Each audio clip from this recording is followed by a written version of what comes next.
Hi friends, ಹೇಗಿದ್ರೆಲ್ಲರೂ? ಇವತ್ತಿನ ವಿಡಿಯೋದಲ್ಲಿ ಗರ್ಭಾವಸ್ಥೆಯ ಮೊದಲ 3 ತಿಂಗಳು ಯಾವ ರೀತಿ ಇರಬೇಕು, ಯಾವ ಆಹಾರಗಳನ್ನು ಸೇವಿಸಬೇಕು, ಯಾವ ಕೆಲಸಗಳು ಮಾಡಬೇಕು, ಯಾವ ಕೆಲಸ ಮಾಡಬಾರ್ದು ಅನ್ನೋದರ ಬಗ್ಗೆ ಡೀಟೇಲ್ಸಾಗಿ ತಿಳಿಸ್ಕೊಡ್ತಾ ಹೋಗ್ತೀನಿ. ಸೊ ಹಾಗಾಗಿ ಯಾರೆಲ್ಲ ಇದುವರೆಗೆ ನನ್ನ ಚಾನಲ್ನ ಸಬ್ಸ್ಕ್ರೈಬ್ ಮಾಡಿಲ್ಲ, ಪ್ಲೀಸ್ ಸಬ್ಸ್ಕ್ರೈಬ್ ಮಾಡ್ಕೊಳ್ಳಿ. ಪಕ್ಕದಲ್ಲಿ ಬೆಲ್ ಐಕನ್ನು ಕೂಡ ಕ್ಲಿಕ್ ಮಾಡ್ಕೊಳ್ಳಿ. ಮಗುವಿನ ನಿರೀಕ್ಷೆಯಲ್ಲಿರುವ ನಿಮಗೆ ಆ ಒಂದು ಪಾಸಿಟಿವ್ ರಿಸಲ್ಟ್ ಕೆಲವರಿಗೆ ಬೇಗ ಸಿಕ್ಕಿದರೆ, ಇನ್ನು ಕೆಲವರಿಗೆ ಕೆಲವು ತಿಂಗಳುಗಳು ಹಿಡಿಬೋದು, ಮತ್ತು ಕೆಲವರಿಗೆ ಕೆಲವು ಕಾರಣಗಳಿಂದ ಕೆಲವು ವರ್ಷಗಳೇ ಹಿಡಿಬೋದು. ಇವಾಗ ಒಂದು ವೇಳೆ ನಿಮಗೆ ಪ್ರೆಗ್ನೆನ್ಸಿ ಕನ್ಫರ್ಮ್ ಆಗಿ ಆ ಒಂದು ರಿಸಲ್ಟ್ ಪಾಸಿಟಿವ್ ಬಂದ ತಕ್ಷಣ ನಿಮಗೆ ಖುಷಿಯ ಜೊತೆಗೆ ತುಂಬ ಡೌಟ್ಸ್ಗಳಿರುತ್ತೆ, ಹೆದರಿಕೆ ಇರುತ್ತೆ, ಮತ್ತು ಕೆಲವೊಂದು ಪ್ರಶ್ನೆಗಳು ಕೂಡ ಇರ್ಬೋದು. ಹಾಗಾಗಿ ನೀವು ಯಾವಾಗ ಹೋಮ್ ಪ್ರೆಗ್ನೆನ್ಸಿ ಟೆಸ್ಟ್ ಮಾಡ್ತೀರಾ, ಆ ಒಂದು ಸಂದರ್ಭದಲ್ಲಿ ನಿಮಗೆ ಒಂದು ವೇಳೆ ಪಾಸಿಟಿವ್ ಬಂದರೆ ಅಗತ್ಯವಾಗಿ ಡಾಕ್ಟರ್ನ ಕನ್ಸಲ್ಟ್ ಮಾಡಿ ವಿಚಾರಿಸಬೇಕಾಗತ್ತೆ. ಯಾಕಂದರೆ ಈ ಒಂದು ಸಂದರ್ಭದಲ್ಲಿ ನಿಮಗೆ ಕೆಲವೊಂದು ಬೇಸಿಕ್ ಟೆಸ್ಟ್ಗಳನ್ನು ಮಾಡ್ಬೋದು. ಲೈಕ್ ಸ್ಕ್ಯಾನ್ ಇರ್ಬೋದು, ಬ್ಲಡ್ ಟೆಸ್ಟ್ಗಳಿರ್ಬೋದು, ಪ್ರಿನೆಟಲ್ ವೈಟಮಿನ್ಸ್ಗಳಿರ್ಬೋದು, ಮತ್ತು ಇದರ ಜೊತೆಗೆ ಕೆಲವೊಂದು ಸಲಹೆಗಳು ನಿಮಗೆ ಪ್ರಮುಖವಾಗಿರ್ತವೆ.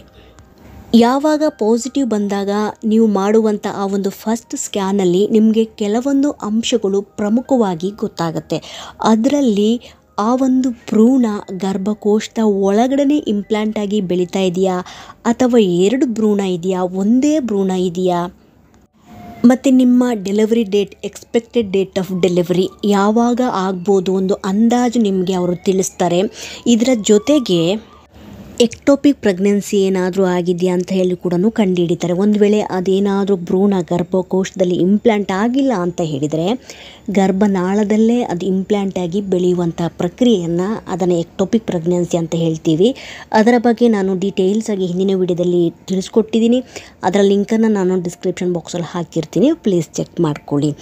ಯಾವಾಗ ಈ ಒಂದು ಸ್ಕ್ಯಾನ್ ಮಾಡಿದಾಗ ನಿಮ್ಮ ಗರ್ಭಕೋಶದಲ್ಲಿ ಆ ಒಂದು ಭ್ರೂಣ ಬಂದು ಇಂಪ್ಲಾಂಟ್ ಆಗಿಲ್ಲ ಅಂತ ಹೇಳಿದರೆ, ನಿಮಗೆ ಮತ್ತೆ ನೆಕ್ಸ್ಟ್ ಸ್ಕ್ಯಾನ್ ಮಾಡಿ ಟ್ಯೂಬಲ್ಲಿ ಏನಾದರೂ ನಿಮ್ಮ ಗರ್ಭನಾಳದಲ್ಲಿ ಏನಾದರೂ ಆ ಮಗು ಇಂಪ್ಲಾಂಟ್ ಆಗಿ ಬೆಳೀತಾ ಇದೆಯಾ ಇಲ್ಲ ಅಂತೇಳಿ ಅವರು ಕಂಡುಹಿಡಿತಾರೆ. ಹಾಗಾಗಿ ಈ ಒಂದು ಸ್ಕ್ಯಾನ್ ಮಾಡುವಂಥದ್ದು ತುಂಬಾ ಇಂಪಾರ್ಟೆಂಟ್ ಆಗಿದೆ. ಇದರ ಜೊತೆಗೆ ಈ ಒಂದು ಸ್ಕ್ಯಾನ್ ಮಾಡುವಂಥ ಸಂದರ್ಭದಲ್ಲಿ ನೀವೇನಾದರೂ 6 ವೀಕ್ಸ್ ಆಫ್ ಪ್ರೆಗ್ನೆನ್ಸಿ ಇದ್ದರೆ ಅಥವಾ ಎಬೋವ್ 6 ವೀಕ್ಸ್ ಇದ್ದರೆ ಕೆಲವರಿಗೆ ಮಗುವಿನ ಹಾರ್ಟ್ ಬೀಟ್ ಕೂಡ ಕೇಳಿಸಲಾಗುತ್ತೆ. ಆ ಒಂದು ಸಂದರ್ಭದಲ್ಲಿ ಮಗುವಿನ ಹಾರ್ಟ್ ಬೀಟ್ ಕೂಡ ಬಂದಿರುತ್ತೆ. ಹಾಗಾಗಿ ಈ ಒಂದು ಸಂದರ್ಭದಲ್ಲಿ ನಿಮ್ಮ ಮಗುವಿನ ಹಾರ್ಟ್ ಬೀಟ್ ಬಂದಿಲ್ಲ ಈ ಒಂದು 6 ವೀಕಲ್ಲಿ ಅಂತ ಹೇಳಿದರೆ ಟೆನ್ಷನ್ ಮಾಡುವ ಅಗತ್ಯವಿಲ್ಲ. ಡಾಕ್ಟ್ರು ನಿಮಗೆ ಇನ್ನೊಮ್ಮೆ 1 ವಾರ ಬಿಟ್ಟು ಅಥವಾ 15 ಡೇಸ್ ಬಿಟ್ಟು ಎಗೇನ್ ರಿಪೀಟ್ ಸ್ಕ್ಯಾನ್ ಮಾಡಲಿಕ್ಕೆ ರೆಫರ್ ಮಾಡ್ತಾರೆ. ಅದೇ ರೀತಿ ಕೆಲವರಿಗೆ ಈ ಮೊದಲ 3 ತಿಂಗಳು ಕೆಲವೊಂದು ಲಕ್ಷಣಗಳು ಕಂಟಿನ್ಯೂ ಆಗ್ಬೋದು. ನಿಮಗೆ ಯಾವಾಗಲೂ ಲೈಟಾಗಿ ತಲೆ ಸುತ್ತು ಬರ್ಬೋದು, ಅಥವಾ ತಲೆನೋವು ಬರ್ಬೋದು, ನಿಮ್ಮ ಮೂಡಲ್ಲಿ ವೇರಿಯೇಷನ್ ಇರ್ಬೋದು, ಅಥವಾ ಯಾವಾಗಲೂ ಮಲ್ಕೊಂಡೇ ಇರಬೇಕು ಅಂತ ಅನಿಸ್ಬೋದು, ಸ್ವಲ್ಪ ಕೆಲಸ ಮಾಡಿದರೂ ನಿಮಗೆ ಆಯಾಸ ಕಾಣಿಸ್ಕೊಳ್ಬೋದು, ನಾಸಿಯ ಥರ ನಿಮಗೆ ಫೀಲ್ ಆಗ್ಬೋದು, ಮತ್ತು ಕೆಲವರಿಗೆ ಡೈರಿಯಾ ಥರ ಫೀಲ್ ಆಗ್ಬೋದು, ಅಂದರೆ ಭೇದಿ ಆಗುವಂಥ ಅನುಭವ ಕೂಡ ಆಗ್ಬೋದು, ಮತ್ತು ಕೆಲವರಿಗೆ ಮಲಬದ್ಧತೆ ಕಾನ್ಸ್ಟಿಪೇಷನ್ನ ಸಮಸ್ಯೆ ಕೂಡ ಕಂಟಿನ್ಯೂ ಆಗ್ಬೋದು, ಪದೇ ಪದೇ ಯೂರಿನ್ ಮಾಡಬೇಕು ಅಂತ ಈ ರೀತಿಯ ಕೆಲವೊಂದು ಲಕ್ಷಣಗಳು ಕೆಲವರಲ್ಲಿ ಕಂಟಿನ್ಯೂ ಆಗುವಂಥ ಸಾಧ್ಯತೆ ಇದೆ. ನಿಮ್ಮ ಬ್ರೆಸ್ಟ್ಗಳಲ್ಲೂ ಚೇಂಜಸ್ ಕಾಣಿಸ್ಕೊಳ್ಬೋದು. ವೈಟ್ ಡಿಸ್ಚಾರ್ಜ್ ಸ್ವಲ್ಪ ಜಾಸ್ತಿ ಪ್ರಮಾಣದಲ್ಲಿ ಹೋಗ್ಬೋದು ನಾರ್ಮಲ್ಗಿಂತನೂ. ಬ್ಲೋಟಿಂಗ್, ಮತ್ತು ಕೆಲವರಿಗೆ ಒಂದು ರೀತಿ ಹೊಟ್ಟೆ ಉಬ್ಬರಿಸಿದ ರೀತಿಯಲ್ಲಿ ಅನುಭವ ಆಗ್ಬೋದು. ಅಜೀರ್ಣದ ಸಮಸ್ಯೆ ಕೂಡ ಕಾಣಿಸ್ಕೊಳ್ಬೋದು, ಮತ್ತು ಕೆಲವರಿಗೆ ವಾಮಿಟಿಂಗ್ ಕಂಟಿನ್ಯೂ ಆಗ್ತಾನೆ ಹೋಗ್ಬೋದು. ನಿಮ್ಮ ಸ್ಕಿನ್ನಲ್ಲೂ ಕೂಡ ಚೇಂಜಸ್ ಕಾಣಿಸ್ಕೊಳ್ಬೋದು. ಹೀಗೆ ಕೆಲವರಿಗೆ ಅನೇಕ ಲಕ್ಷಣ ಕಾಣಿಸ್ಕೊಳ್ಬೋದು, ಮತ್ತು ಕೆಲವರಿಗೆ ಕೆಲವು ಲಕ್ಷಣ ಕಾಣಿಸ್ಕೊಳ್ಬೋದು. ಇನ್ನು ಕೆಲವರಿಗೆ ಯಾವುದೇ ರೀತಿಯ ಲಕ್ಷಣಗಳು ಕಾಣಿಸ್ಕೊಳ್ಳದೆ ಹೆಲ್ತಿಯಾಗಿ ಅವರು 9 ತಿಂಗಳುಗಳ ತನಕ ಅವರ ಒಂದು ಪ್ರೆಗ್ನೆನ್ಸಿಯನ್ನು ಕ್ಯಾರಿ ಮಾಡ್ತಾರೆ. ಈಗ ಈ ಒಂದು ಅರ್ಲಿ ಪ್ರೆಗ್ನೆನ್ಸಿಯಲ್ಲಿ ಮೊದಲ 3 ತಿಂಗಳ ಗರ್ಭಾವಸ್ಥೆಯ ಸಂದರ್ಭದಲ್ಲಿ ಯಾವ ರೀತಿ ಇರಬೇಕು ಅಂತ ಹೇಳಿದರೆ, ಡಾಕ್ಟ್ರು ಅಡ್ವೈಸ್ ಮಾಡಿರುವಂಥ ಪ್ರಿನೆಟಲ್ ಸಪ್ಲಿಮೆಂಟ್ಸ್ಗಳನ್ನು ನೀವು ಕಂಟಿನ್ಯೂ ಮಾಡಬೇಕಾಗತ್ತೆ, ಮತ್ತು ನೀವು ನೀರನ್ನು ಜಾಸ್ತಿ ಕುಡಿಬೇಕಾಗತ್ತೆ. ನಿಮಗೆ ಸಮಯ ಸಿಕ್ಕಾಗಲೆಲ್ಲ ನೀವು ರೆಸ್ಟ್ ತಗೊಳ್ಬೇಕಾಗತ್ತೆ. ಯಾವಾಗ ನಿಮಗೆ ಸ್ಕ್ಯಾನಿಗೆ ಬರಲಿಕ್ಕೆ ಹೇಳಿದ್ದಾರೆ ಅಥವಾ ಏನಾದರೂ ಬ್ಲಡ್ ಟೆಸ್ಟ್ ಹೇಳಿದ್ದಾರೆ, ಯಾವುದೇ ರೀತಿಯ ಸಲಹೆ ಡಾಕ್ಟ್ರು ಕೊಟ್ಟರು ಟೈಮ್ ಟು ಟೈಮ್ ಅದನ್ನು ನೀವು ಫಾಲೋ ಮಾಡಬೇಕಾಗತ್ತೆ. ಸ್ಕ್ಯಾನ್ ಮಾಡಿದಾಗ ಅದನ್ನು ನೀವು ಅಗತ್ಯವಾಗಿ ಆಯಾ ತಿಂಗಳಿಗೆ ನೀವು ತೆಗಿಬೇಕಾಗತ್ತೆ. ಏನಾದರೂ ಬ್ಲಡ್ ಟೆಸ್ಟ್ ಹೇಳಿದರೆ ಅದನ್ನು ಕೂಡ ನೀವು ತಗೊಳ್ಬೇಕಾಗತ್ತೆ. ಆ ಒಂದು ರಿಸಲ್ಟ್ನ ಮೇಲೆ ನಿಮ್ಮ ಪ್ರೆಗ್ನೆನ್ಸಿ ಯಾವ ರೀತಿ ನಡೀತಾ ಇದೆ ಅಂತ ಹೇಳಿ ನಿಮಗೆ ಅವರು ಸಲಹೆ ಕೊಡ್ತಾನೆ ಹೋಗ್ತಾರೆ. ಹಾಗಾಗಿ ಇದರಿಂದ ನಿಮಗೂ ಕೂಡ ಒಂದು ಸಮಾಧಾನ ಆಗುತ್ತೆ. ಹೆಲ್ತಿ ಡಯಟನ್ನು ನೀವು ಫಾಲೋ ಮಾಡಬೇಕಾಗತ್ತೆ. ಮತ್ತು ನಿಮಗೆ ಏನಾದರೂ ಸಮಸ್ಯೆ ಇದ್ದರೆ ಅಥವಾ ಯಾವುದೇ ರೀತಿಯ ಡೌಟ್ಸ್ ಇದ್ರೂ ಅಥವಾ ನಿಮ್ಮ ಸಿಂಪ್ಟಮ್ಸ್ಗಳಲ್ಲಿ ಏನಾದರೂ ಏರುಪೇರು ಆಗಿದ ತಕ್ಷಣ ಅಗತ್ಯವಾಗಿ ಡಾಕ್ಟ್ರನ್ನ ಕನ್ಸಲ್ಟ್ ಮಾಡಿ ವಿಚಾರಿಸಬೇಕಾಗತ್ತೆ. ನಿಮ್ಮಷ್ಟಕ್ಕೆ ನೀವು ಯಾವುದೇ ರೀತಿಯ ನಿರ್ಧಾರಕ್ಕೆ ಬರಲಿಕ್ಕೆ ಹೋಗಬೇಡಿ.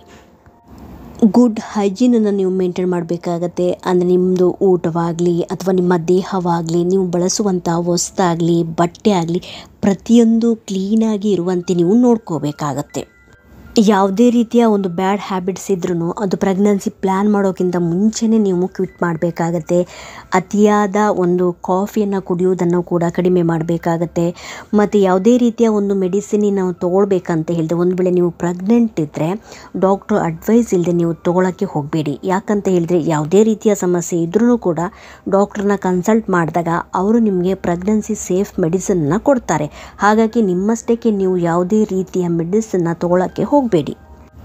ಹೆವಿಯಾಗಿ ಕೆಲಸ ಮಾಡೋದನ್ನು ನೀವು ಅವಾಯ್ಡ್ ಮಾಡಬೇಕಾಗುತ್ತೆ.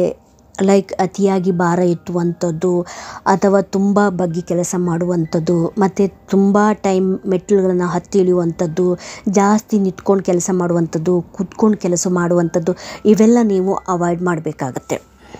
ನೀವೇನಾದರೂ ಕ್ಲೀನಿಂಗಿಗೆ ತುಂಬ ಕೆಮಿಕಲ್ಸ್ಗಳನ್ನು ಯೂಸ್ ಮಾಡ್ತಾ ಇದ್ದರೆ ಅದನ್ನು ಆದಷ್ಟು ಅವಾಯ್ಡ್ ಮಾಡಬೇಕಾಗತ್ತೆ. ಅತಿಯಾಗಿ ಬಿಸಿಯಾಗಿರುವಂತಹ ನೀರಿನಲ್ಲಿ ಸ್ನಾನ ಮಾಡೋದನ್ನು ಅವಾಯ್ಡ್ ಮಾಡಬೇಕಾಗತ್ತೆ. ನಿಮಗೆ ಎಷ್ಟು ಬಿಸಿ ಬೇಕು ಅಷ್ಟು ಬಿಸಿ ಮಾತ್ರ ಮಾಡಿಕೊಂಡು ನೀವು ಸ್ನಾನ ಮಾಡ್ಕೋಬೇಕಾಗತ್ತೆ. ಇದರ ಜೊತೆಗೆ ಆದಷ್ಟು ಪ್ಲಾಸ್ಟಿಕ್ ಬಳಕೆಯನ್ನು ನೀವು ಕಡಿಮೆ ಮಾಡಬೇಕಾಗತ್ತೆ.